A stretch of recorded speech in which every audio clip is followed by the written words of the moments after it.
Happy Sunday. Let me just make sure I have all my things done. And let's start out on our backs. So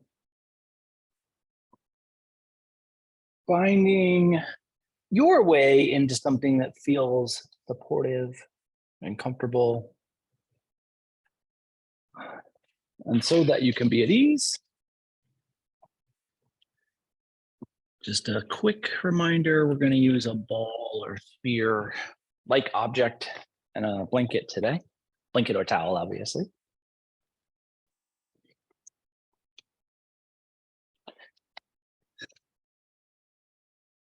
And from that position of support, let's really just take some nice, full, deep inhales and full, deep exhales.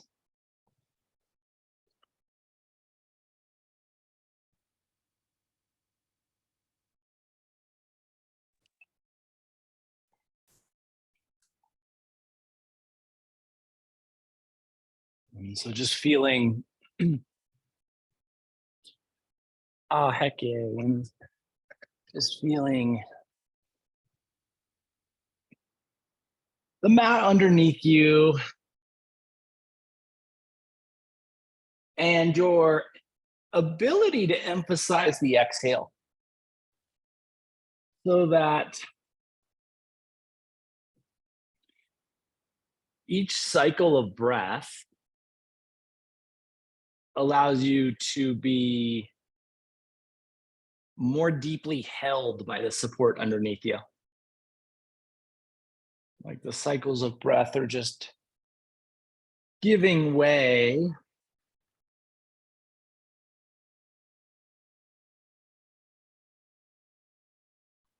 to maybe building a path to your landing on the surface beneath you. Each breath kind of laying another stone in that foundation of support.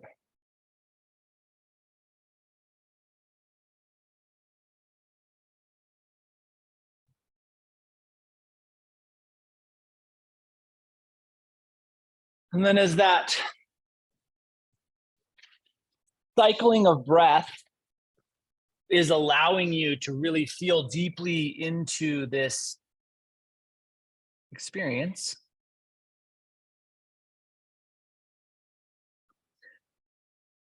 can you just allow a level of awareness kind of drift through your body, just noting what feels really good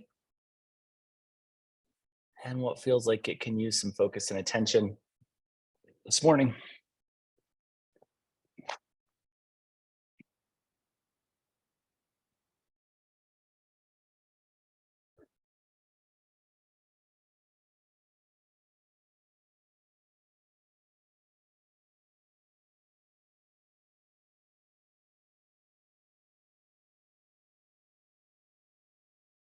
And let's give ourselves another good 60 seconds, really feeling into that idea of each cycle of breath building a foundation or building upon the foundation of release. And release of effort might be the best way to describe that, right? Just completely letting go and trusting the support underneath you.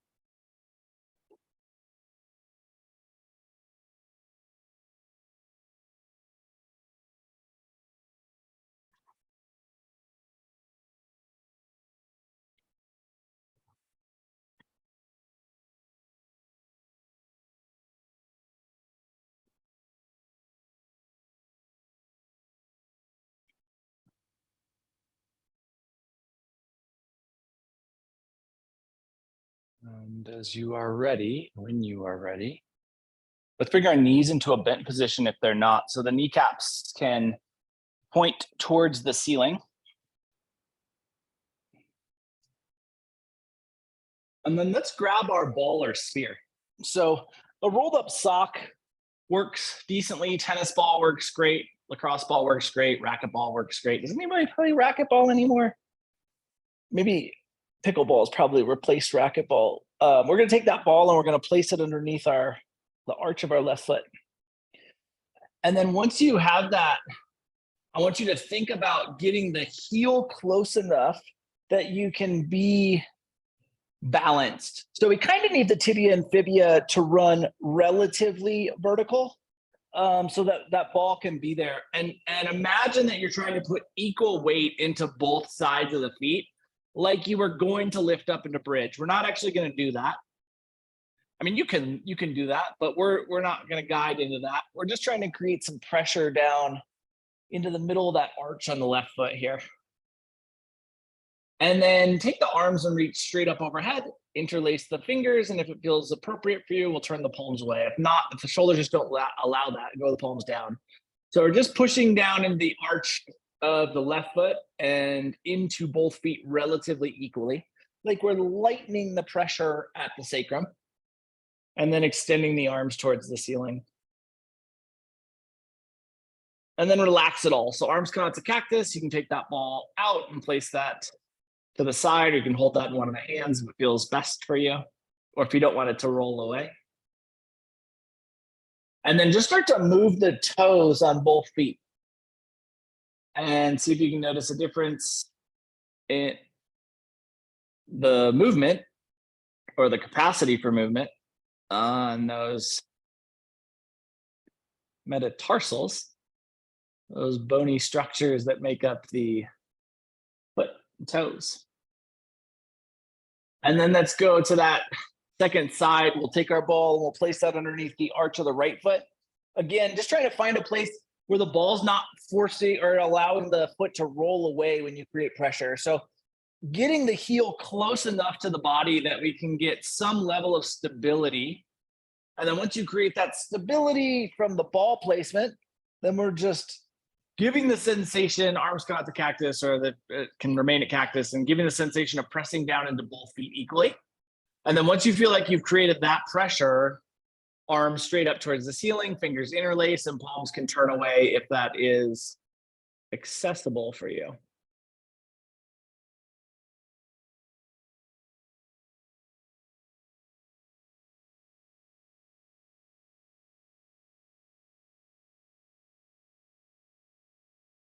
And this shoulder space is really just about putting some tension on the posterior chain. Think about the way the posterior chain works. It does wrap around the calcaneus bone here and into that plantar fascial tissue. We're trying to load the whole system.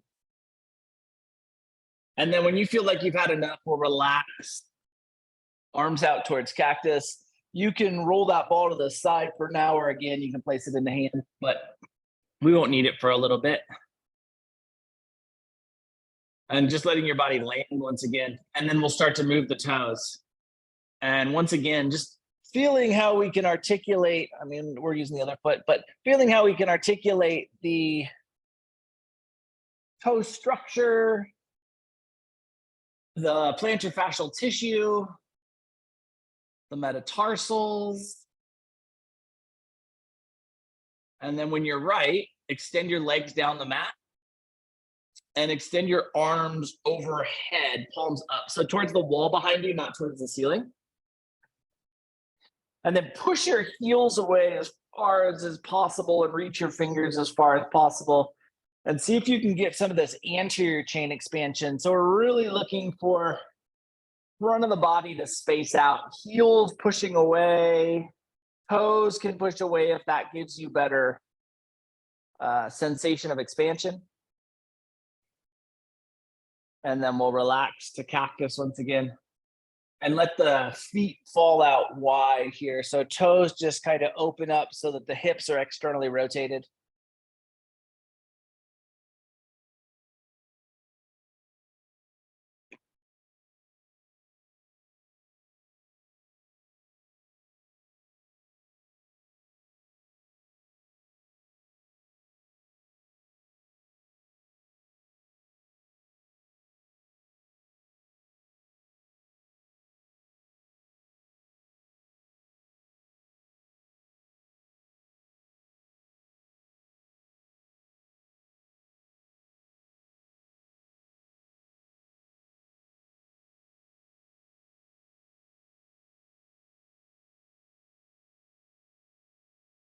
And then we'll bring those toes back up to neutral.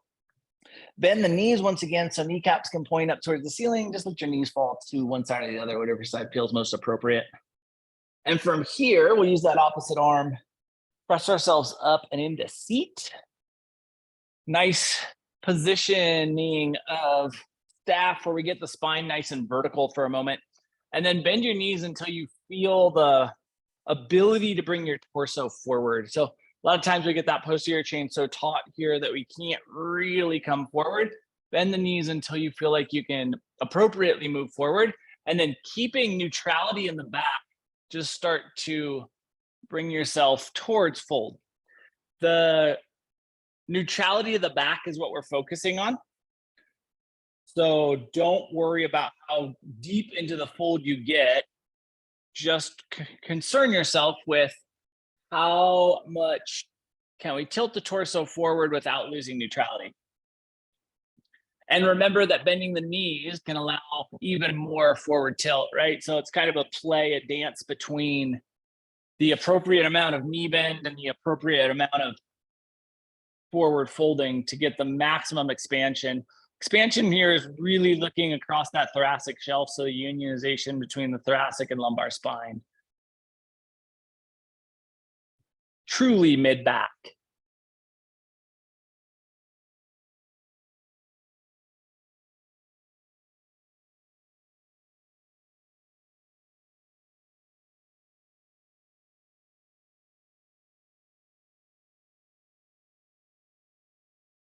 And then as you're ready, let's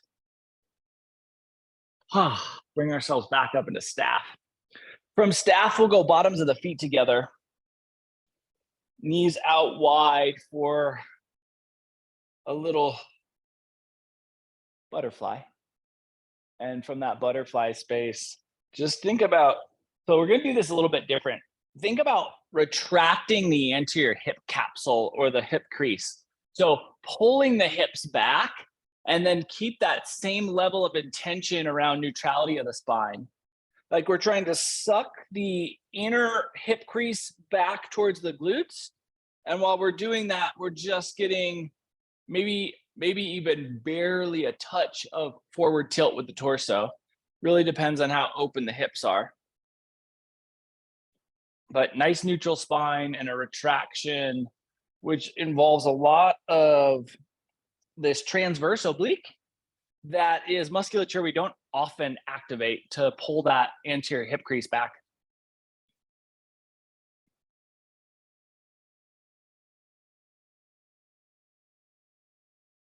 And then when you feel right, just release yourself into a forward fold here of your choice. So a little bound forward fold with this external hip rotation.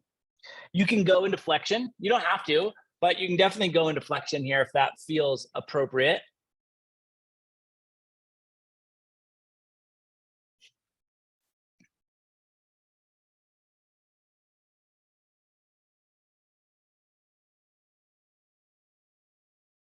And let's give ourselves about 30 more seconds.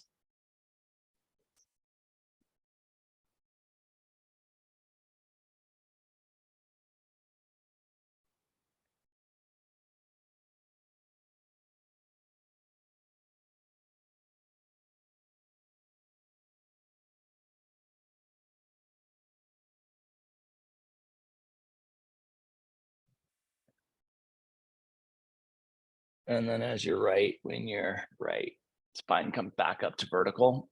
And we'll transition to hands and knees, tabletop.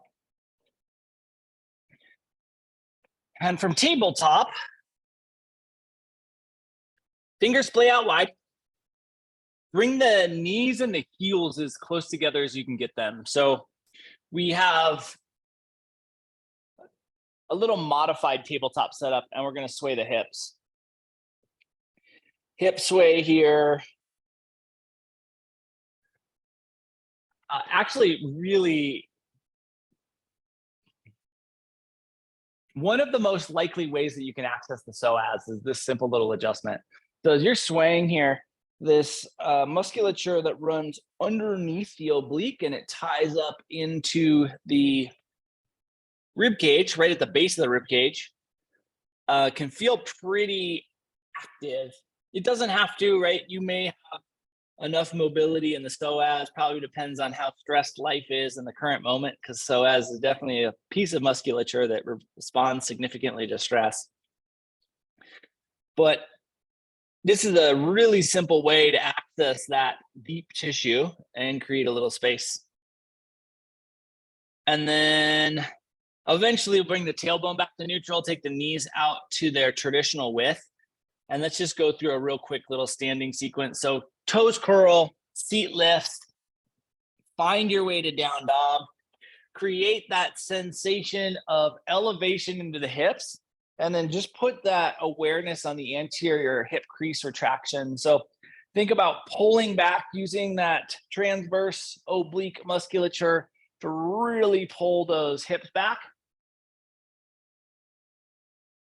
And let's give ourselves just another 5 seconds here, should be good. And we'll walk our way forward to fold. And from that fold space, splay the toes out nice and wide. See if you can feel the impact that you made with that ball earlier in class, and release all the way into the depth of your fold. And once again, just seeing if we can feel the impact we've made with all of that posterior chain work. So we've done an awful lot to impact this backside of our body in some pretty unique ways, but really see what depth you can get out of your fold. And then we'll utilize the next inhale breath to start rolling ourselves up. And eventually, through the subtle stacking of our spinal column, we'll make our way to mountain. Kind of mountain, hands come together, heart center, eyes can close if it feels comfortable for you. Breath is nice and fluid.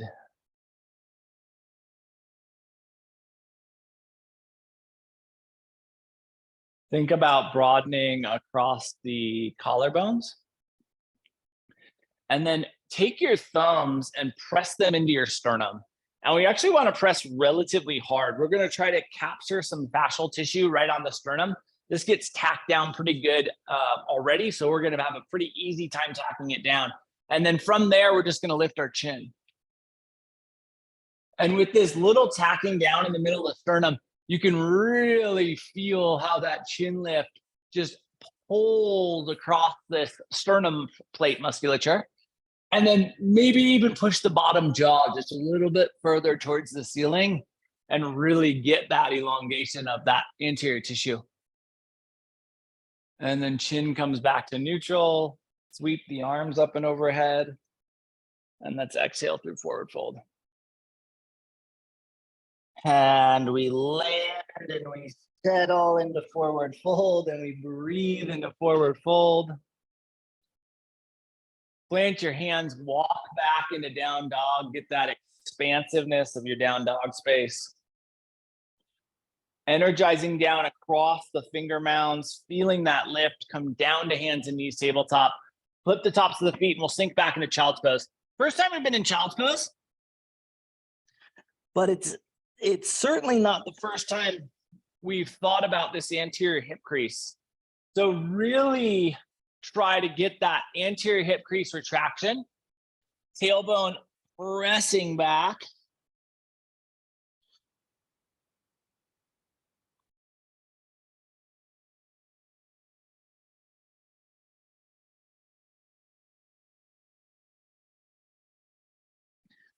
Torso relaxing into each breath. Ideally, in a similar way as to when we started class, with those cycles of breath relaxing us into the mat floor support. Trying to trust the torso trying to trust that the torso will be supported by the thighs. And I know if we have a lot of anterior hip restriction, that might not necessarily be the case. So remember that you can always use the hands as kind of a help, or the forearms as a help to alleviate some of that hip pressure. And we're going to give ourselves about 30 more seconds here.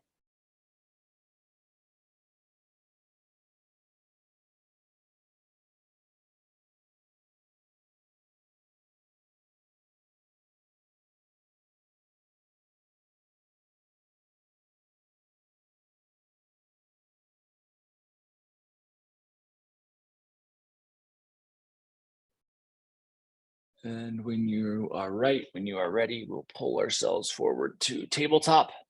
Sweep the legs out in front of us so we end up in a seat. And one more time, we'll take a seated forward fold, just following the momentum of the shape change into a little forward fold. So there's this Indiana Jones style explorer. Not Indiana Jones, but he's Indiana Jones style for sure. Kind of cavalier. Certainly unique, or relatively unique, but also pretty misunderstood.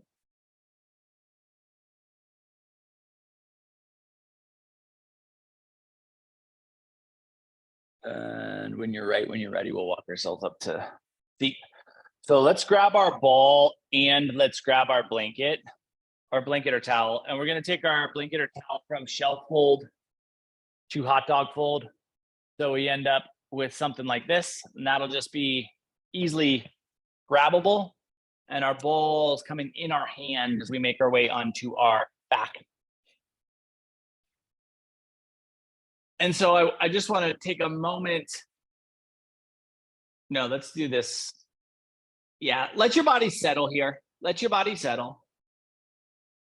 And then we're going to set the shape. So when you feel right, when you feel ready, when you feel like you have appreciated all of the work you've done already in class, let's inhale and bring the knees to a bent position if they're not. And then we're going to take our ball and we're going to look for the high glute insertion. So this is a big piece of musculature. It's also can be a really sensitive piece of musculature. So we're going to look to put that ball on the high glutes, glute med, really, medius. And you'll know that you're there. There's kind of a separation between glute max, which is the lower portion of the glute tissue, and glute med. And there's generally in that separation a little soft spot where the ball sits pretty easily and the sensation gets pretty intense. So generally, you know when you hit that glute med tissue because the sensation kicks up a pretty good notch. And then all we're going to do is just play with that sensation. So the subtlest of hip sways, maybe an inch, maybe a half inch, maybe even less than that is usually enough. And then remember that you can move up and down as well. Obviously, you can always reposition that ball, but we're seeking out sensation here. So really trying to find the most dysfunctional musculature and communicate through pressure that it's time to release any tension it's holding on to.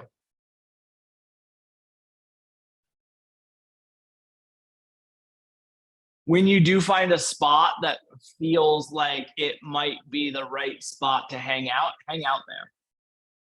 And use that exhaling breath to land here. And so back into this Indiana Jones character, I really, because Indiana Jones, the figure in the movie is a hero, right? But Indiana Jones, the figure, the human being within the world of Indiana Jones is pretty frequently misunderstood by pretty much everyone around him. And this Indiana Jones-like character is no different than that. Pretty much misunderstood by everyone around him.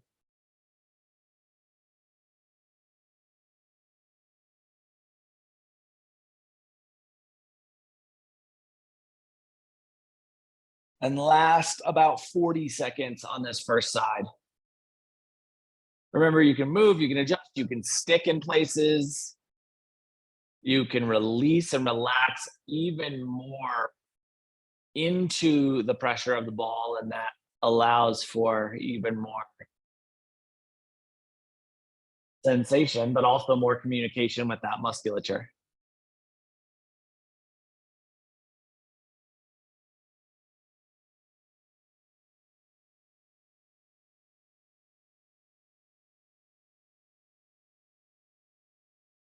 And as you're right, when you're ready, we'll take that ball out from side one and just release your body.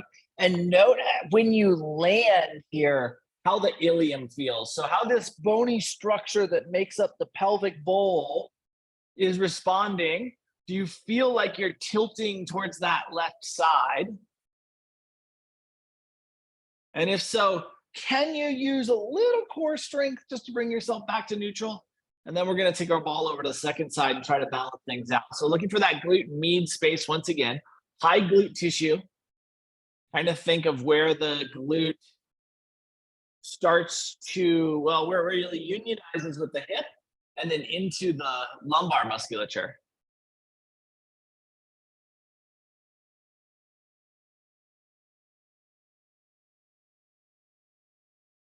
It's why the glute medius tissue is more often dysfunctional than the glute max, because it has kind of a tripod or three-way interlace with a lot of movement. Where glute max, it's working with the hamstring and it's working with the glute med, but its job is really just heavy lifting. Um, the glutes are really there to control the weight as we come down, obviously in tandem with the quads, and then lifting ourselves back up, obviously then in tandem with the hamstrings.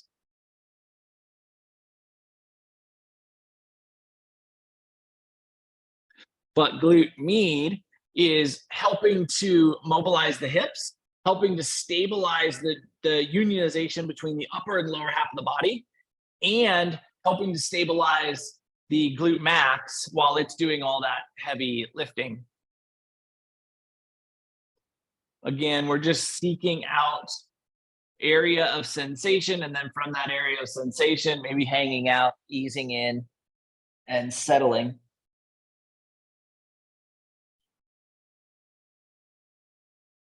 And so this Indiana Jones like figure,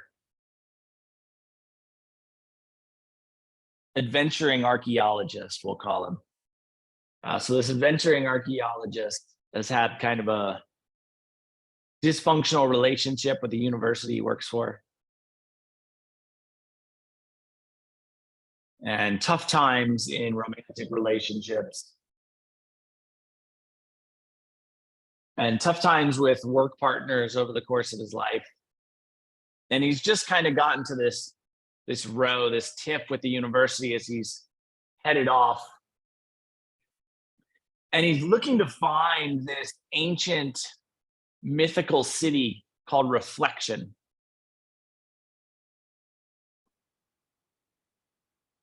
And in this mythical city, there's supposed to be this ancient artifact that is this mirror. And all of the ancient texts says this mirror can actually grant a wish. And when you're right, when you're ready, we can take that ball out from side two. And we can set that to the side for now. And now we should have a pretty solid anchored sensation across our hips. Arms are going to come back out to cactus, and the feet are going to come out to the width of the mat. Knees are going to fall in towards one another. You may be surprised at the capacity for the knees to internally rotate here, hips internally rotate. That is all coming from the space we've created in that glute med tissue.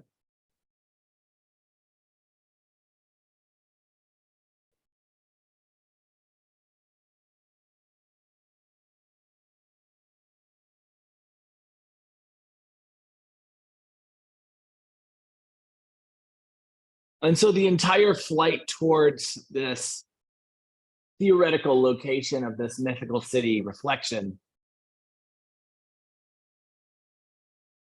this adventuring archaeologist is just frustrated.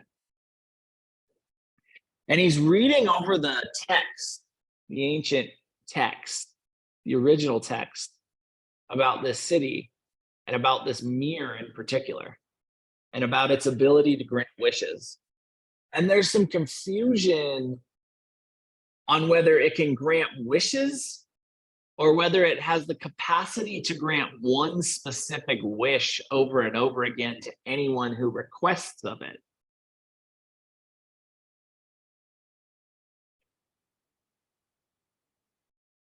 And we're going to be here for about another 30 seconds. And so he's scrolling through these ancient texts, and he's using very sophisticated computer programming to translate them. And he's pretty certain that it's not that this mirror can grant wishes. It's that this mirror has one specific wish that if anyone asks of it, it will grant for them. And he finds that even more fascinating than the idea that there's a mirror that can grant infinite wishes or infinite ideas of wishes.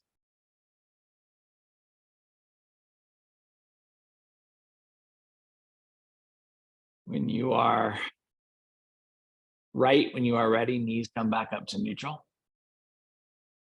Let's take our blanket that we have folded, blanket or towel that we folded hot dog style. So basically, we're just looking for a little bit of lift here. It's maybe a 2 or 3 inch density or 2 or 3 inch depth that we're going to slide underneath the sacrum. So coming down in a space where the hips are really supported. And I want you to start with the blanket more or less in the middle of the sacrum.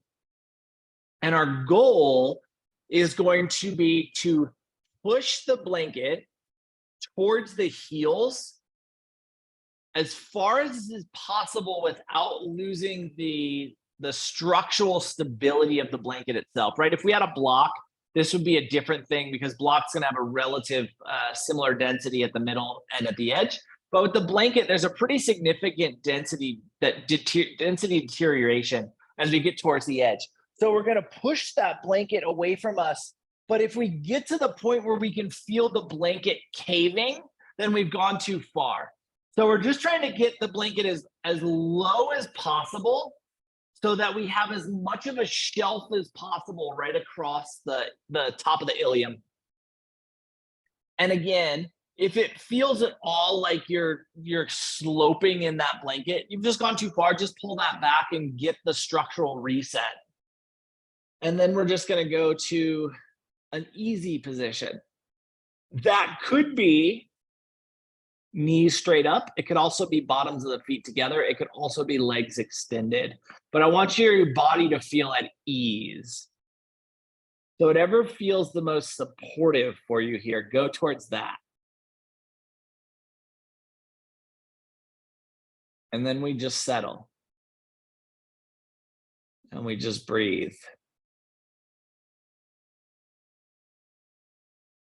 And we feel the shelf from the ilium transitioning into the lumbar, or the sacrum transitioning into the lumbar, more specifically, more accurately, maybe.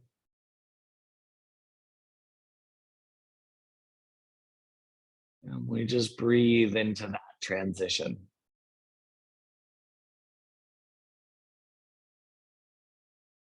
It's potentially possible that we could feel sensation of psoas or oblique here as that musculature gets pulled from the landing of the torso and the settling of the now elevated hips. Because we've done so much work around the rib cage as we started class, and then the hips as we've gotten to the middle of class here. So if you're feeling lateral edge sensation, it's not uncommon. And if you're not feeling it, that's not necessarily uncommon either. Just a reflection of what we've done so far, where we started physically.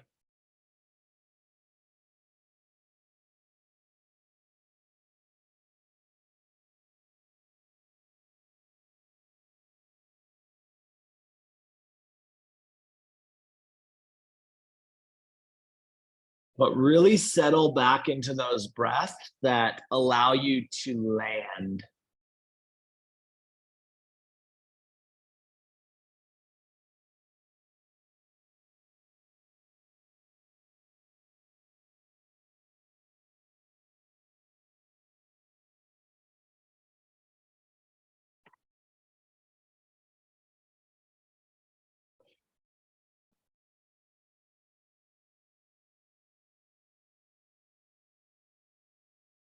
And we're going to give ourselves about 60 more seconds here. So when this adventuring archaeologist lands, he hires a local guide.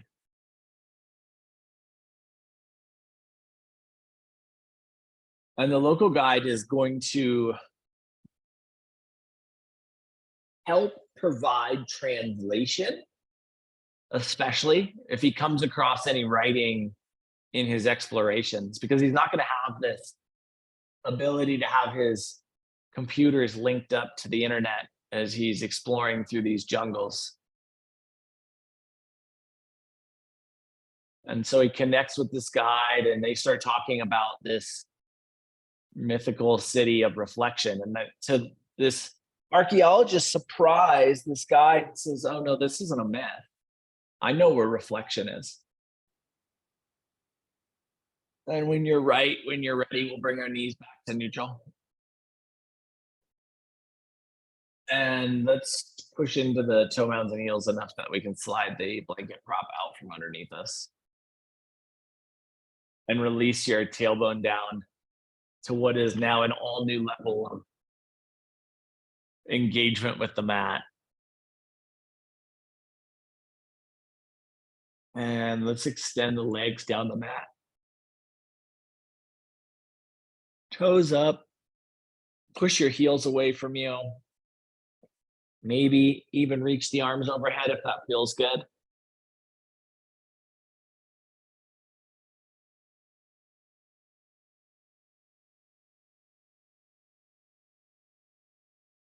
And the knees come back to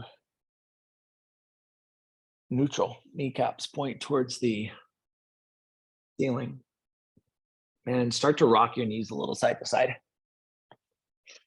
Just this little lateral sway where we allow the lumbar to rotate, where we feel into the rotational capacity of our spine, of our hips, and of the work we've done.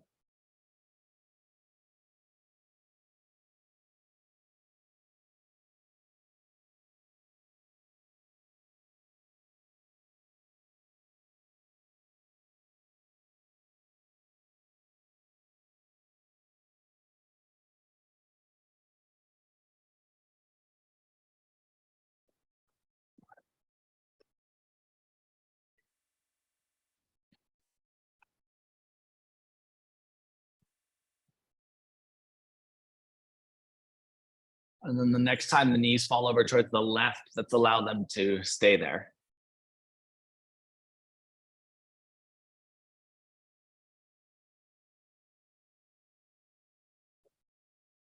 And so this archaeologist, he's blown away, he's surprised, he's very skeptical that this guide knows where this city that no one's been able to find is.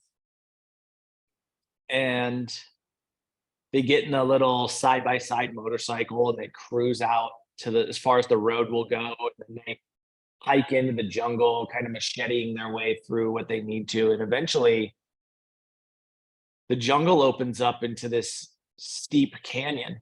And at the bottom of the canyon, there are these buildings, and they're old, and the vines have grown through them, but they're distinctly buildings. And they scramble down, and this explorer is getting more and more excited, and he's asking questions of the guide. And he's saying, is there a mirror here? Is there a mirror here? And the guide's like, of course there's a mirror here. This is reflection. And so he says, take me to it. Where is it? And they go through this kind of maze, this labyrinth of alleyways, and then up this ladder. And sure enough, almost as if it was naturally a part of this stone facing, there's a mirror. And this archaeologist steps in front of it. And instead of showing a reflection, these ancient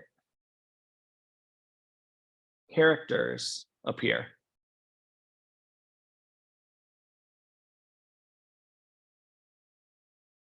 Another 60 seconds on this first side. And as these ancient characters appear, this explorer turns to his guide and he says, what does it say? And the guide says, oh, I'm willing to show you this, but you shouldn't use this mirror. And the archaeologist says, what does it say? And so with a big sigh, the guide says, it says, to all who wish the gift of sameness. And the archaeologist, what does that mean? And the guide says, we shouldn't do this. We should go back. And the archaeologist is adamant. He's saying, we're not leaving. What does that mean? But the guide won't continue. And the archaeologist can tell that he's holding something back. So he sits down like Indiana Jones would do, and he starts trying to figure out this puzzle he's come across. When you're ready, knees come back to neutral. Push down into the toe mounds and heels, lift your belt line up into a little bridge. When you get to the bridge that feels right for you, just sway the hips a little side to side. You can keep the middle of the back really anchored, and that can help kind of alleviate the work we've done from the hips up. Now we can go from the back down or from the thoracic joint down. But you don't have to. You can also arch into that thoracic joint and make it more shoulder blade centric. Eventually, tailbone comes back to neutral. Release your tailbone down to the mat. We'll let the knees fall over the second side.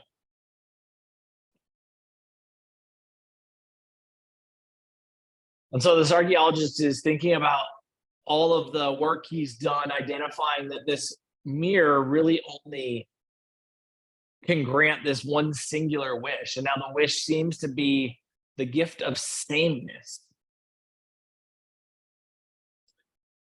And he tries to think about what that could mean. And the only thing that makes sense is it's going to make the others around him similar to him, maybe even the same as him. And he thinks about that, if that's something he'd want in his life. And he thinks about all the struggle he's had with people not understanding him, with his life pursuits being misunderstood, with the university fighting with him just before he left.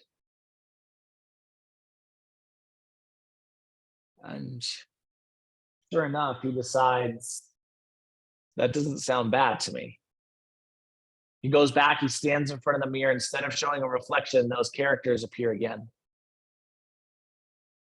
And he's about to say the words, I wish that everyone were the same as me, but he only gets to, I wish. And there's this huge explosion of light from the mirror. It's blinding in its power.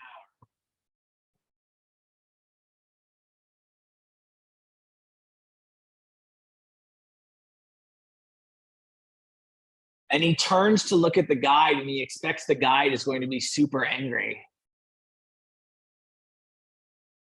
But he looks over at the guide, and the guide is grinning, almost like the guide has experienced this thing for the first time. And they make their way back to town. And the entirety of humanity has changed. Everyone is agreeing about everything. Businesses instantly go away. Other businesses instantly become the most popular things ever.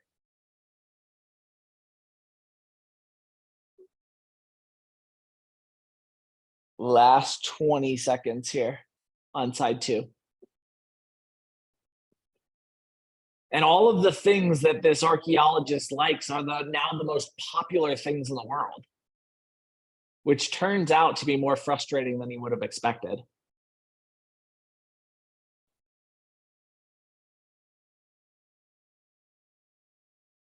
When you're right, when you're ready, knees come back to neutral, feet come to the mat, balance the weight distribution, push into the heels and toe mounds, lift your belt line and give yourself that little lateral sway.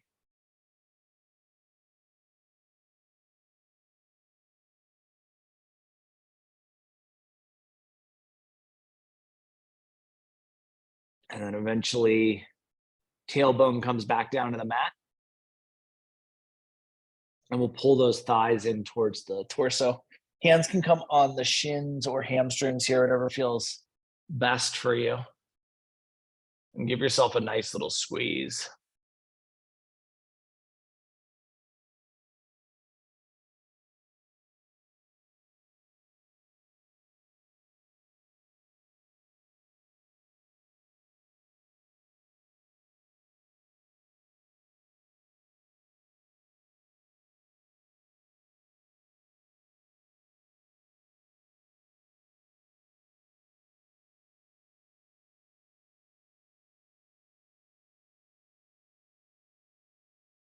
And then we'll release the feet back down to the mat. Extend the legs all the way down the mat. And push through those heels as you reach the arms overhead, palms up once again, like we did at the beginning of class. Really think about creating that sensation of distance between the fingertips and the heels. And then relax the arms to cactus and let the feet fall out wide. Gentle external rotation.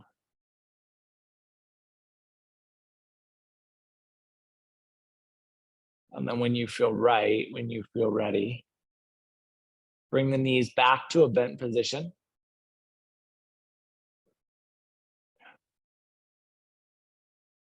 Let's take our hands and place them on top of the knees.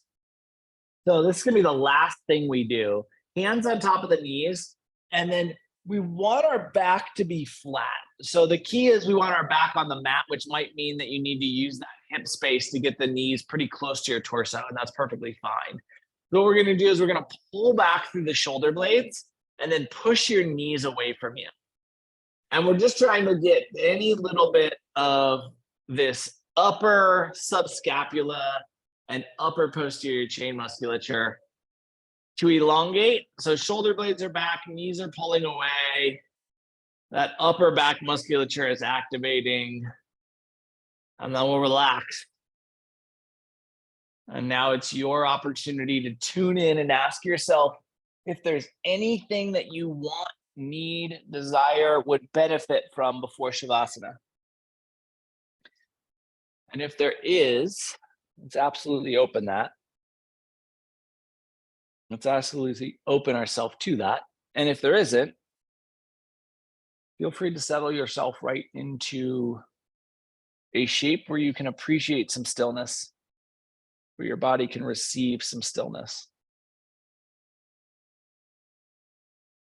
And from that stillness, finding your way back into those cycles of breath.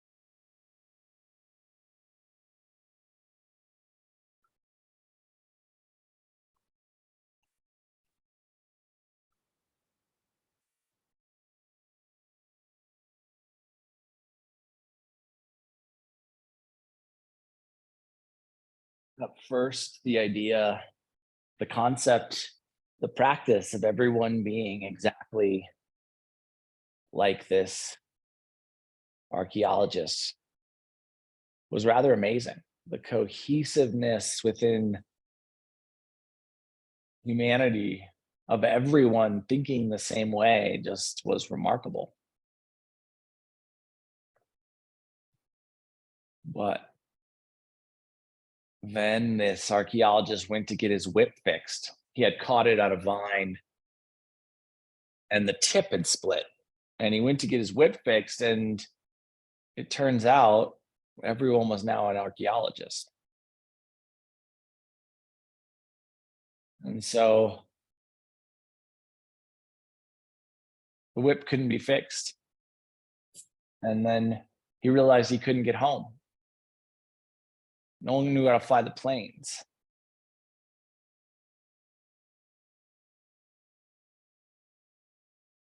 And then it started to become more and more frustrating that all of the places he wanted to be were the busiest places in the world, and all of the places he wanted to not be were always completely empty.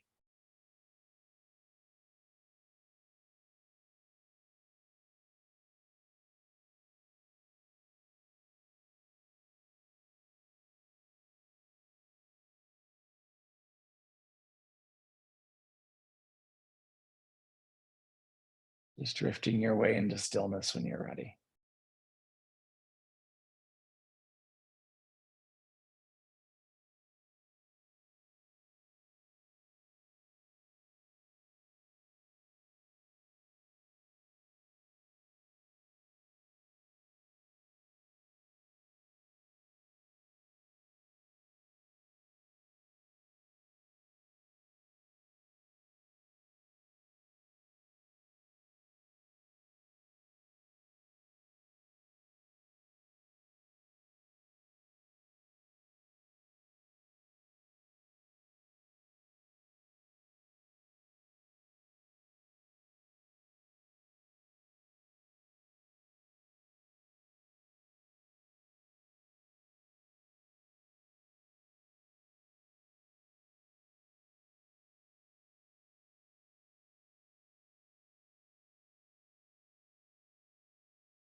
And it didn't take too long before the archaeologist started getting frustrated. His favorite places were busy.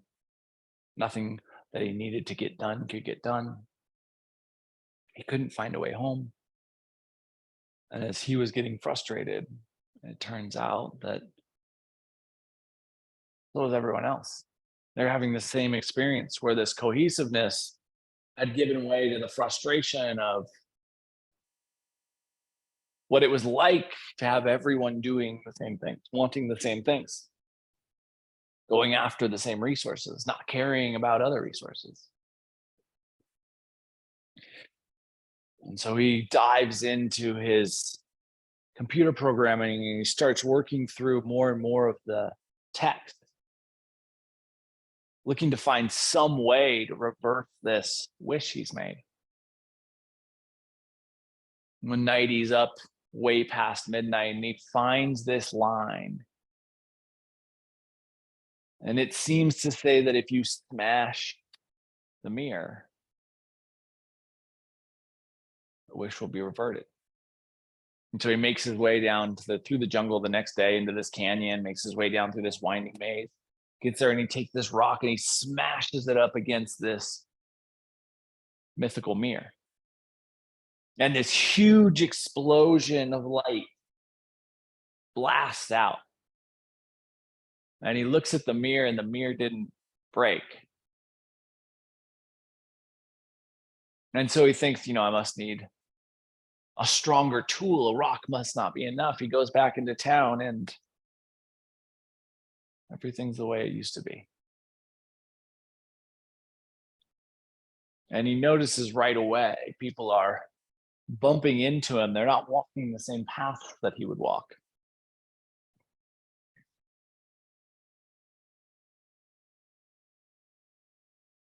And this huge smile creeps across his face.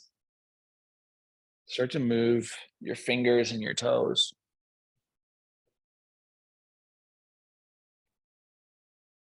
Your wrists, your ankles, elbows, knees, shoulders, hips, neck, head, jaw, eyes, tongue, chin.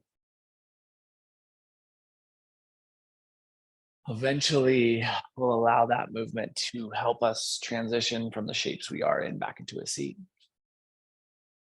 And from the seated space, spine gets tall, breath gets fluid, eyes close.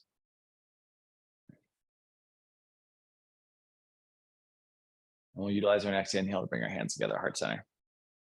Over the course of the next 7 days, when you inevitably bump into someone who has a different perspective, worldview, or experience than you, can you offer appreciation for those differences? Because if everyone on the planet was exactly like you, things would probably be a lot harder.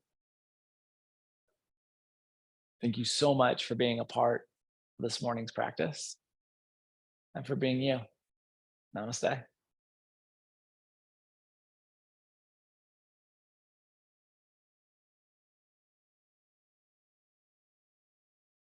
Happy Sunday, guys. Love the heck out of you. Nice to have so many of you on board this morning, even if you were all hiding from me. I love you. Have a beautiful rest of your day. I'll be back tomorrow night to do some movement if you want to do that. If not, we'll do this again next Sunday. Love you. Mwah.